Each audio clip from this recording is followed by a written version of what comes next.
Bien, mesdames, messieurs, nous en sommes maintenant à la capsule divertissement avec Jocelyne Covier. Bonsoir, Jocelyne. Bonsoir. Ça va bien? Oui. Aujourd'hui, nous parlons non pas d'infrastructure d'intro d'émission, mais d'infrastructure incroyable au niveau des yeux, au niveau du visuel. Voilà, c'est que en fait, j'ai fait des recherches sur des architectes qui avaient des idées assez impressionnantes. Puis je vous ai fait une petite compilation. Tu as osé partager ça avec nous. J'ai osé partager ça. Il y a des choses assez surprenantes, vous allez voir. Ah oui? Bien, donc, on débute avec une église en Belgique, à Limburg. C'est une église transparente de 10 mètres de haut. C'est en fait 100 plaques d'acier qui sont empilées les unes sur les autres et 2000 colonnes d'acier. Ce qui arrive, c'est qu'on peut voir à travers les murs selon l'angle dans lequel on est, qu'on soit à l'intérieur ou à l'extérieur de l'église. Donc, soit l'église a l'air d'un bloc assez plein ou elle a l'impression qu'elle se dissout dans le paysage comme actuellement. On ne parlera pas de chauffage et d'éclairage, ça ne doit pas faire partie Non, c'est assez frisqué pour aller aux messes là-bas. Donc, c'est assez impressionnant là, de jouer comme ça avec les formes. Là. Donc, ça devient un genre d'œuvre d'art. C'est une œuvre d'art. Les gens vont là pour se faire photographier. D'accord. Puis, c'est ça. Ensuite, je continue avec une maison de pierre au Portugal. C'est inspiré de Fred Caillou. Oui, pierre à feu. Exactement. Donc, c'est construit avec de la pierre, du béton, entre deux gros rochers. Puis, à noter que les meubles aussi sont en pierre. Donc, c'est une attraction touristique assez importante là-bas. À quel endroit déjà? Au Portugal. Bon. Beaucoup de Da Silva là-bas. Oui? Oui. Ah oui? Oui, originaire, mes racines du Tes Portugal. Tes racines sont au Portugal. Oui. T'es pas dans la roche, là, mais ils viennent de là. Ah, mais c'est intéressant. Je ne savais pas ça. Ben oui. Ensuite, j'enchaîne avec, aux États-Unis, en Ohio, c'est le Basket Building, donc le nom le dit. C'était vraiment un édifice en forme de panier.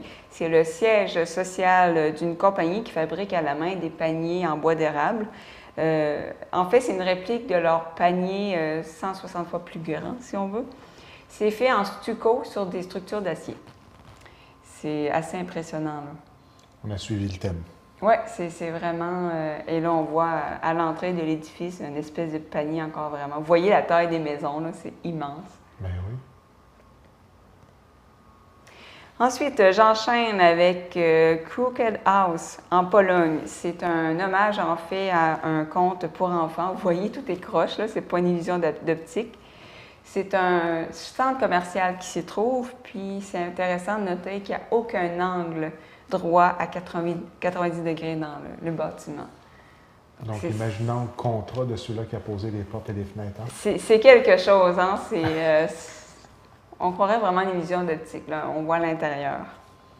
Mais c'est pas agressif à l'œil, hein? Non, c'est quand même harmonieux quand on regarde ça, oui. là. Mais il y a des maisons comme ça, il y en a un peu partout, entre autres à l'île aux Coudes. Ah oui? Oui, j'avais vu, les châssis sont vraiment croches. Et dans beaucoup de pays, il y a des espèces de bâtiments croches comme ça. Puis justement, je vais enchaîner avec la République tchèque, qui a aussi son bâtiment croche, qu'on appelle le Dancing House. C'est nommé ainsi parce qu'on dit que les deux tours font penser à Ginger Rogers et Fred Astaire lorsqu'ils dansaient. Ah bon? Donc, c'est assez impressionnant. Lorsque ça a été construit, il y a des gens qui n'étaient pas contents parce qu'ils disaient que ça s'harmonise pas bien avec les bâtiments environnants qui sont gothiques. Mais honnêtement, je pense pas que ça s'harmonise avec grand-chose. C'est tellement exceptionnel. Moi, je trouve ça vraiment magnifique, là. Mais ça peut choquer l'œil de certains. Là, oui, puis ce qui est incroyable, on dit architecture incroyable, c'est que ce sont des bâtiments qui sont stables. Hein? Oui, c'est totalement fonctionnel. C'est pas juste, je sais pas moi, on peut une y sculpture. habiter, là. puis Oui. on les utilise. Il y a du monde qui habite là ou qui utilise les bureaux. Là. Exactement. Donc, les architectes ont veillé à ce que ce soit totalement sécuritaire, tout ça. Donc, moi, chapeau, là, ça m'impressionne.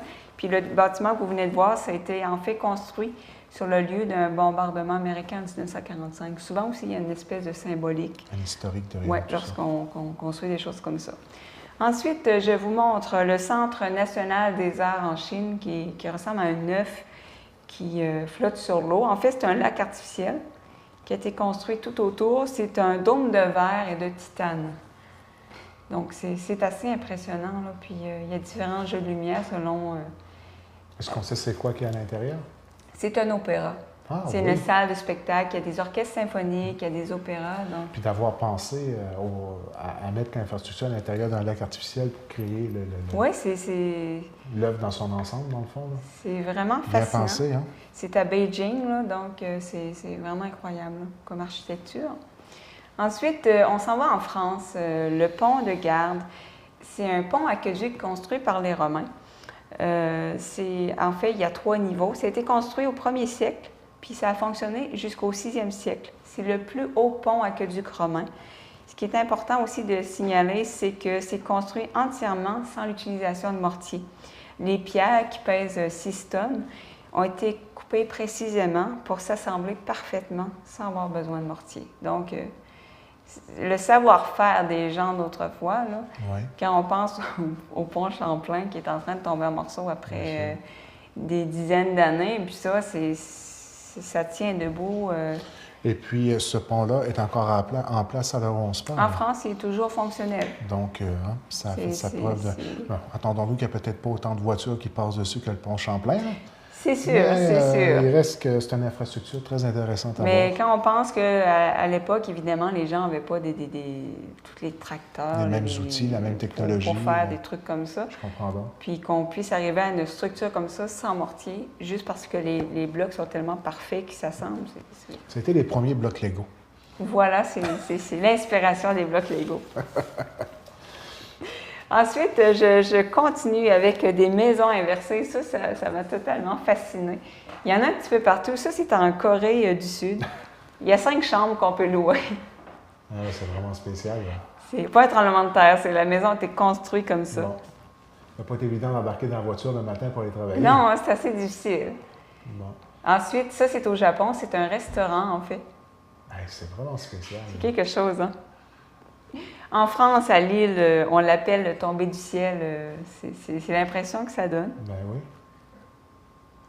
Maintenant, c'est en Allemagne. C'est dans une île de la mer Baltique. Vous allez voir l'intérieur, là, c'est assez fascinant. Les ouvriers qui sont en train de mettre en place les meubles.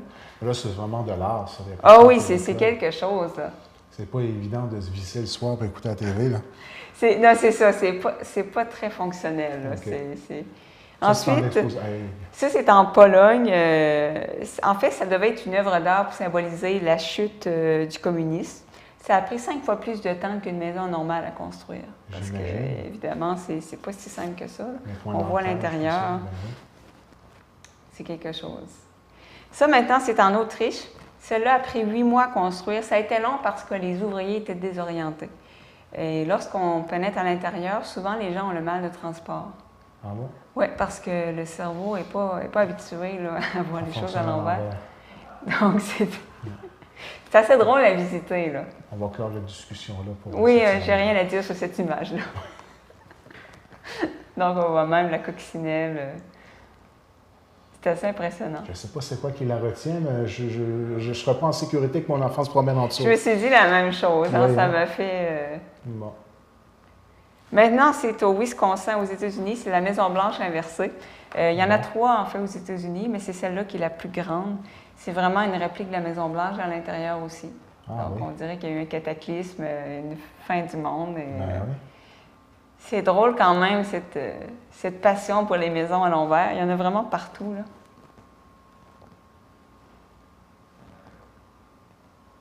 C'est quelque chose.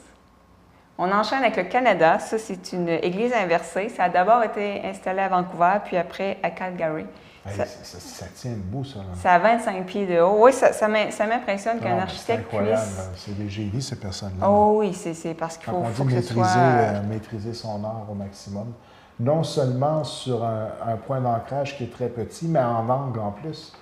Oh, ça m'a totalement impressionné. Je comprends pas que ça tient debout. C'est des gens qui pensent, alors, avant de la construire, justement, qui font des études. Et être architecte, là, c'est vraiment quelque chose. C'est des passionnés, c'est des passionnés. Ouais. Puis je termine avec, en Autriche, on appelle ça Haus Attack. C'est en fait un musée de Vienne dans lequel on a... C'est comme si une maison avait attaqué le musée, carrément. Mais je trouvais ça vraiment drôle. Là. Ça, c'est quand on l'a installé en haut. Incroyable. Donc, c'est assez impressionnant là, comme image. Là. Puis d'avoir un projet comme celui-là et de le réaliser faut dire que je ne sais pas où ils prennent leurs fonds ou qui ils doivent réussir à convaincre au niveau du gouvernement ou même au niveau de sa propre conjointe. Ben, moi, ce qui m'impressionne, c'est ça, c'est que c'est quand même, comme là, on vient de voir, c'est un musée à Vienne, qui est une ville réputée. C'est des villes qui n'ont pas peur d'oser et de faire des projets comme ça qui peut-être choquent quelques personnes puis qui se disent, mon Dieu, ça n'a pas de bon sens. Et j'aimerais ça qu'ici au Québec, on ose faire des choses comme ça, qu'il y ait une maison à l'envers quelque part. Puis, Rocher percé à l'envers. Rocher percé à l'envers, ça pourrait être un concept. Ben oui. Donc, moi, je salue ces architectes qui décident de sortir hors des sentiers battus. Puis, je crois qu'aujourd'hui, on a vraiment eu l'occasion à l'intérieur de la capsule divertissement de découvrir des formes d'architecture que personnellement, je n'avais jamais vues. Moi aussi, j'ignorais l'existence. Et si vous allez visiter ces endroits-là, ben, allez faire un petit saut. Je pense que ça vaut la peine. Une capsule qui met la table pour le temps des fêtes. Voilà. Ne pas manger la tête en bas durant le temps des fêtes cette année. Ça, je conseille. Merci beaucoup. Très intéressant encore une fois. On se revoit au retour des vacances des fêtes. Avec plaisir.